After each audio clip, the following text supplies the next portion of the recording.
You are watching All Things Real Estate and More with Ann-Riley Caldwell. With a brand new episode on Finding the Fun in Real Estate. Hi there, I'm Allison and this is Ann-Riley. Hi Ann-Riley. Hey Allison. And we're here today to talk about finding the fun in real estate. Because why not? Yeah, why not? Life is supposed to be somewhat fun. Exactly. I've been told. And it doesn't matter if this is the biggest financial transaction of your life and you probably stress out a lot during the buying and selling process, but you don't have to. It can also be fun, and that's if you have the right agent to do it with. That's So right. Why are you the right agent, and how do you make real estate fun? So we're going to bring the fun into all of the real estate transaction too, because I just think we can. I think we can. I think we can, so we're gonna. So anyway, one of the important things to know is who are you hiring as your real estate agent? And so if you watch some other episodes, you'll find out why I'm not your ordinary agent. You'll also get some really good, great educational content. And right now we're just gonna kind of have fun just because we can. Because sometimes in the real estate transaction, as she mentioned, it's emotional. It can be a roller coaster, but there is no reason why we can't bring some fun into the whole thing. So let's talk about, as a buyer, how can you make that process fun?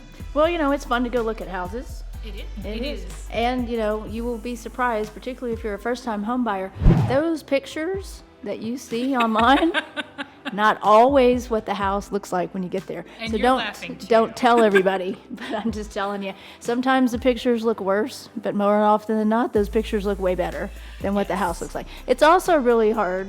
Hey, we do actually have something to talk about. We had no idea when we started this podcast that there's going to be anything serious to talk about. But I come up with something because I'm not your ordinary agent.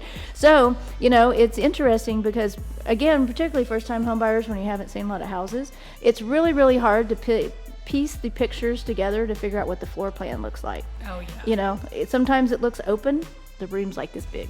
Yes. Sometimes the room looks this big and it's open. When you set out to buy your house, is it important to set goals so that you keep up with the goals as you're looking from house to house? I'm just kidding. Yes. Well, I just wanted to build some anticipation for the answer that you knew was coming. Yes. But does everybody do it? No. Right. So, That's why you need a realtor who's going to ask you what your goals are, because it is important to have goals, and it's important to have, here's the thing. Most people are looking for the perfect house, and there is probably no perfect house. And so you have to have realistic goals. People go in with certain goals and then those goals change over time because, again, not picking on first-time home buyers. I love first-time home buyers. I work with lots of them and I love them, but you don't know what you don't know. You hear me say that quite a lot if you watch some of these podcasts. And the thing is that there are things that you think you have to have, but then there are things that you realize you fall in love with a house, and then those things you thought you had to have, you actually didn't have to have them. Or you can add them later. A lot of people walk in a room and go, who painted the room this color? You can buy paint at Home Depot, at Lowe's, at Sherwin. It's okay.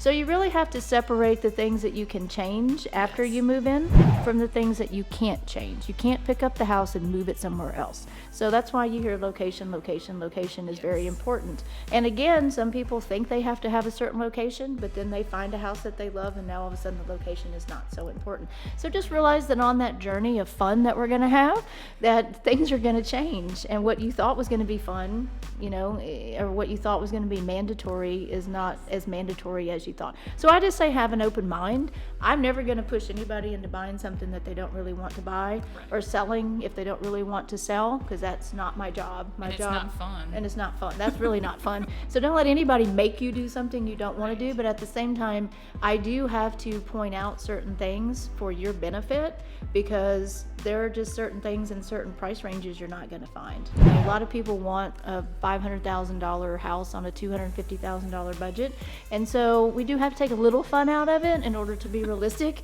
to get a roof over your head, because buying over renting for most people is still the best decision.